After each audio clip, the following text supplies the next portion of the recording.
Hello everyone and welcome back to our channel. In today's tutorial, I'm going to show you how to make a radius on Google Maps. Creating a radius on Google Maps helps to visually display the distance from a specific point. This can be useful for marking an area around a business, planning events, or showing the coverage area of a service. And here's how you can create radius on Google Maps. Let's start by following these few simple steps. The first step is to open Google Maps.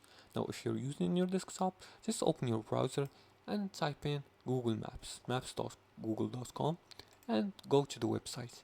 Now if you, on the other hand, if you're using your Android device, you can just go to the Maps application.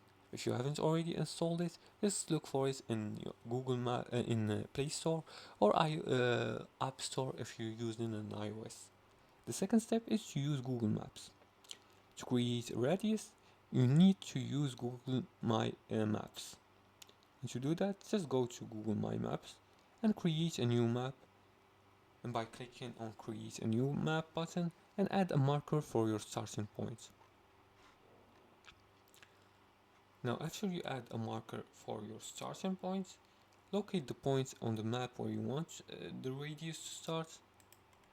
For example here. And click the marker icon to add a point on the map. The fifth step is to use the drawing tool. Click the draw a line option from the toolbar and choose add a circle and click on the map to draw a radius around the marker and adjust the radius size by dragging the circle. The sixth step is to customize the radius.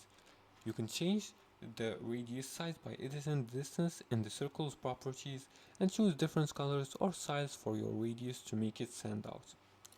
As for the seventh and final step is to save and share.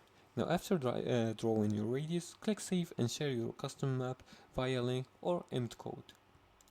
Drawing a radius on Google Maps can be a great way to visualize distances around a point, whether for business, events, or other uses.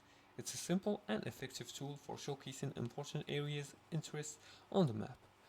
And that's it for today's tutorial. If you liked this video and found this helpful, please like and subscribe, and feel free to leave comments below the video if you have further more questions about this topic. Thanks for watching, and see you again in the next tutorial.